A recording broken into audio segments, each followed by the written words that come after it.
let's begin with our top story. Latest on Masoom's health condition. She is now stable. Doctors at AIIMS say the girl is alert and is, however, interacting with her parents, but continues to be under close observation. But the child doesn't need any surgery as of now. On April 16, Masoom was abducted from outside her home in East Delhi. She was held captive, raped, battered, her body mutilated and left to die. This trauma went on for nearly 48 hours before she was rescued in an unconscious state. 5-year-old female child, an alleged rape survivor patient, admitted in AIIMS hospital since 19/4/2013, has undergone colostomy procedure and surgical care of perineal injuries. She is showing gradual recovery and has slept well in the night. At present, her vital parameters are stable. Her colostomy is functioning. She is conscious, alert and talking to parents, nurses and doctors. She is having mild fever, which is showing improvement. As such, there is no danger to her life and she is being looked after by a team of experienced doctors. Now joining us live, we have Himanshi Matta from AIIMS. Himanshi, give us the latest details about her health. Well, her health update was just shortly back given by the medical superintendent, Dr. Sharma, and he very clearly said that she's out of danger. She might be also discharged in a few weeks from now, and she's responding to the treatment. She's stable, she's alert, and she's conscious. She's also talking to her parents. She's also communicated with the nurses and the doctors. They're trying to ensure that they take a re-look at her perineal injuries, though there is no further any kind of surgery which is required right now, but they will be looking and re-evaluating her perineal injuries. So it is good news that is coming out of AIIMS hospital. She's been responding very well to the treatment. Yesterday she was critical, but then even then she was stable. That though the injuries are very grave, but thankfully it's not too late for them to treat them, and the doctors are actually trying their level best to ensure that she's also mentally stable, because they're trying to give her a home environment where she's trying to talk to her parents and she's continuously around them. Right. By what time can we expect her to be discharged from the hospital, since her condition is stable now? Well, the doctor said that they will have to re-evaluate her perineal injuries, but they are looking at a time frame of about 2 weeks. They're saying that she might be discharged in 2 weeks, which is a good number of days now. But they're also saying that the colostomy procedure, which was carried out to divert the stool movement, will also be temporary, which means that she will not have to carry a bag and she can have a more normal bowel movement. Thank you, Himanshi, for all those updates. Now moving on. Protests continue on the streets today, demanding justice for the rape of 5-year-old baby Masoom. Delhi police is bracing up for massive protests today. Section 144 is clamped in and around India Gate for the 9th time in 12 months.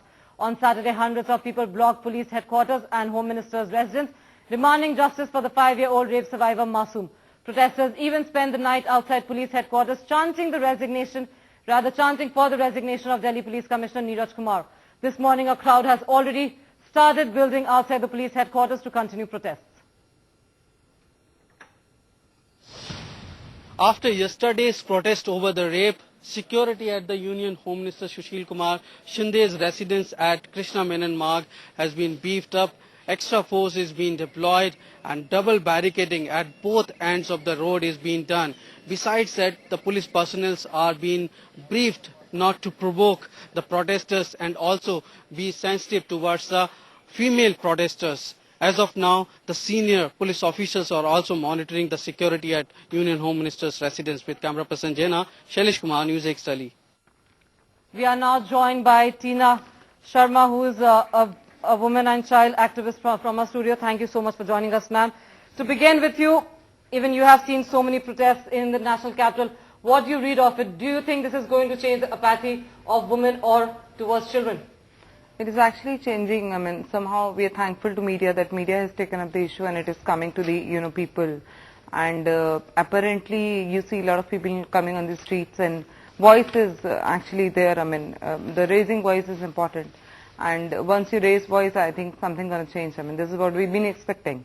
And system lapses are there, of course. I mean, we need to fight for the system lapses. Police reforms that is being done by a lot of people earlier too, and we are also there for the same. Right, exactly. I mean, like, do you think death sentence as a punishment for rapists will deter the increasing number of rapes in our country? Definitely, I mean, that should be there, because that's how you can, refrain from these kind of acts, coming in the society.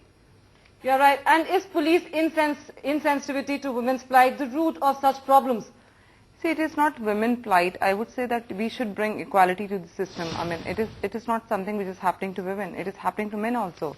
It is just that the number of cases is happening. I mean, the more number of cases, coming into the consideration, or media is taking a lot of cases where women is the accused. So somehow I feel that women is the victim. Sorry. And somehow I feel that we should bring equality to the system, which is not coming in this society. I mean, sometimes we have male dominant society. In that case we are talking about women questioning and women women subject. Once we have all the things in place, I think we'll have more men cases also, because we see a lot of men cases coming in this society. So it's just that a women has taken place today for these kind of issues, and it's media is also reporting same.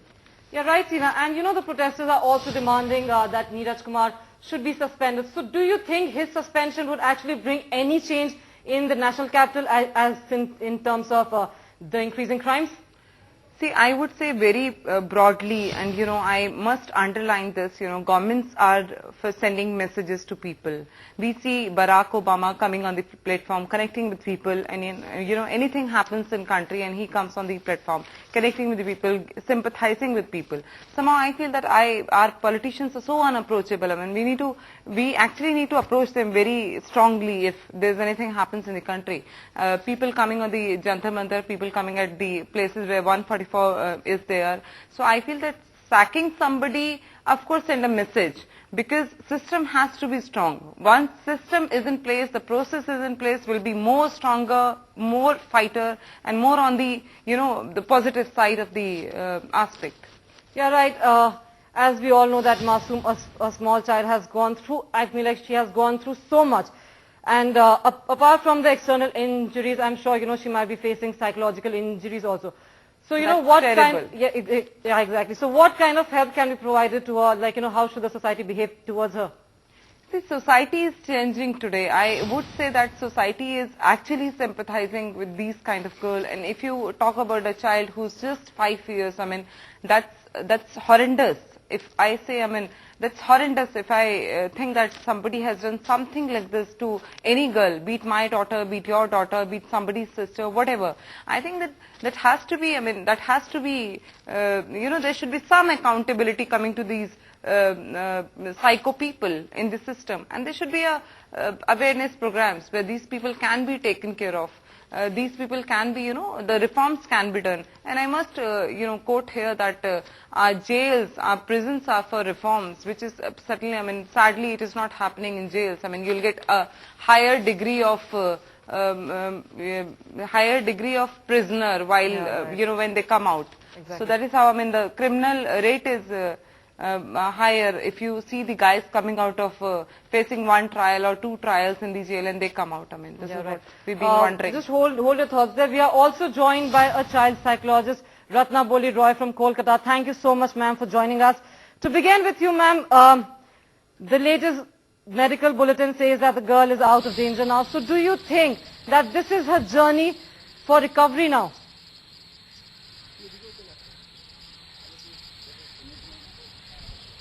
Well, it is unimportant whether it is a journey to her recovery, because I don't think it can be a journey to recovery for the scars that she has suffered. But I would quickly like to respond to an earlier conversation that was happening in your studio, where I think someone was referring to the perpetrator of the crime as quote-unquote psycho. Well, this is a heinous crime, and I think we should treat this person as a criminal and not as a psycho/person with mental illness, because mentally ill people are much, much less dangerous than what this person is. And let us not brand as psycho, lunatic, nut, etc., etc. Exactly, ma'am. And one more thing I would like to say is that, there's exactly an emotional scar on the rape victims. I mean, this scar remains, it stays with them throughout their life. So, what help can be provided to these victims from the family side, from the society side, or be it from the friend side? What help can be provided to them?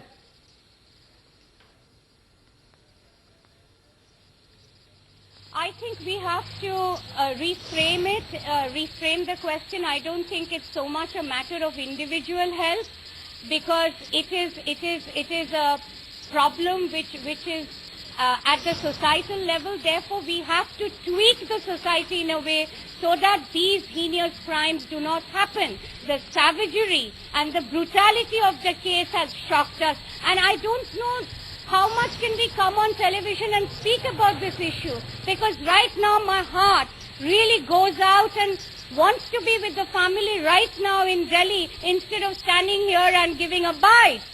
Exactly, ma'am. And do you actually think that death sentence as a punishment for rapists will reduce the cases of rapes happening in our country?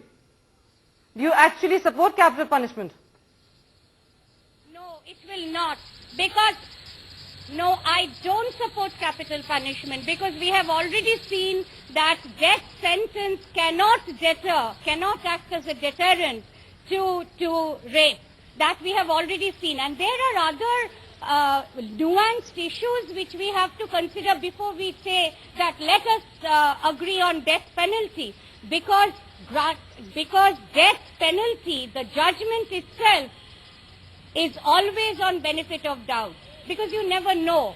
However, that's a bigger debate and a debate which has to be taken at another level. Right. We are, just hold your thoughts there, ma'am. We are also joined by a correspondent, Molly Gambhir from the headquarters, the police headquarters. Molly, please give us the latest updates.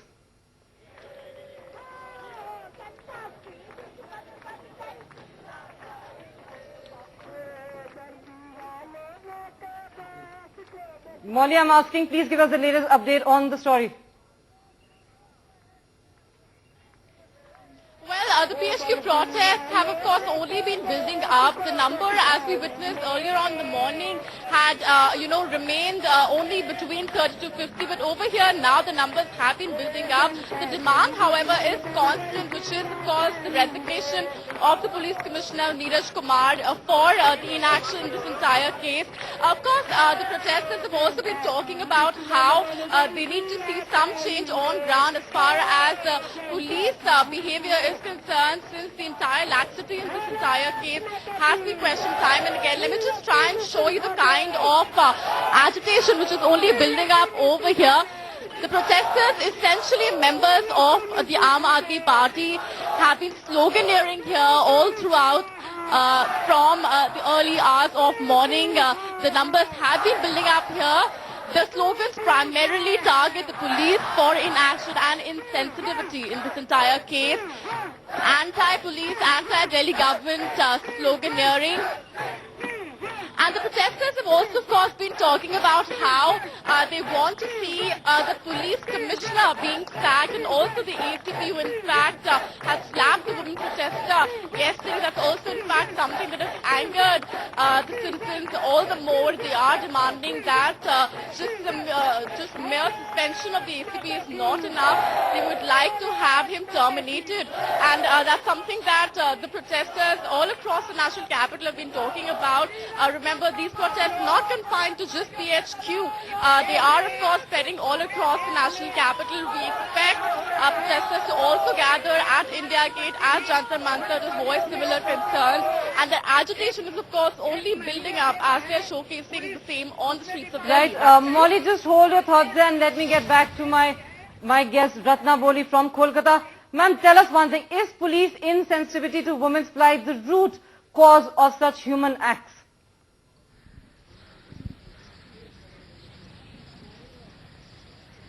Sorry, come again. I missed your sentence. No problem, ma'am. My question is police insensitivity to women's plight at the root of such human acts?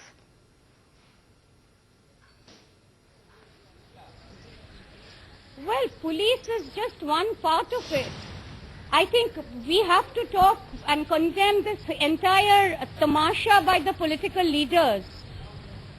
And of course, police plays a very, very important part. And the insensitivity, I was completely shocked, and I think it's bizarre. And I also have to condemn the police head in Delhi who said that these things happen and they are still trying. So, ma'am, do you actually think that, if the Delhi Police Commissioner Neeraj Kumar is suspended or rather sacked, will it bring any change to the national capital? Well, I think at least if he is sacked, or if he is, I think sacking is more important than suspension. If he is sacked, at least it will send an important signal to the people of India that, okay, there is some kind of, some movement is happening. But of course, this sacking or this suspension will not change the entire landscape unless and until we make a concerted movement to include sex education and to aware the parents and talk about an entire set of different parenting rights where children are educated about their bodies, good touch and bad touch, and at least some sort of, some other tools are given to our children. Right. Ratnaboli, please just hold your thoughts there. We will come back to you. Let me get back to my guest, Tina, who's actually in the newsroom with me. Tina, you just saw the visuals. I really have to leave. Oh, thank you, ma'am, so much for joining us. Thank you so much for talking to NewsX. Tina, now coming back to you, you just saw the visuals on your screen, the protest. Right. What is the difference between the protests that happened in December last year and the ones that is currently happening? See, I would, strongly say that, people had some hope that time, but that was first time people came on roads for such act, This time we see that system is just deaf and dumb, and people are also losing hope. I mean, they're actually disheartened. I have spoken to a lot of people. I mean, I asked them why you're not going to India Gate or ITO or why you're not participating. So somehow I feel that they're disheartened and they feel that political arrogance is so much. I mean, they cannot fight with the system. There's so much of lapses. I mean, they just lost hope. So they feel that it is wastage of time. As simple as that. I mean, if you talk about higher class people or middle class people, they feel that system is totally deaf and dumb. I mean, they feel that, our political class is not approachable. So that's the reason you see less number of people standing there shouting. Of course, I mean, there are people, but yes, not that kind of, the way we've seen people coming on the roads that time. Exactly, Tina. This time, don't you think more of political parties, their student groups have joined the protest as compared to what happened in December last year? Of course, we have elections coming up and, exactly. Probably down the line. Yeah, exactly. Is it because of that these people are joining in? No, it is something like, it is politicizing the matter. This is what I would say. But yes, it is. If it is happening in a positive manner, I would, rather praise it. But if it is happening in the hospital, politicians shouting, disturbing the patients there, I would discard it. I mean, this is how Tina, they should behave. Just hold your thoughts there again and let me get back to my correspondent, Molly. Molly, what are the demands of the protesters there?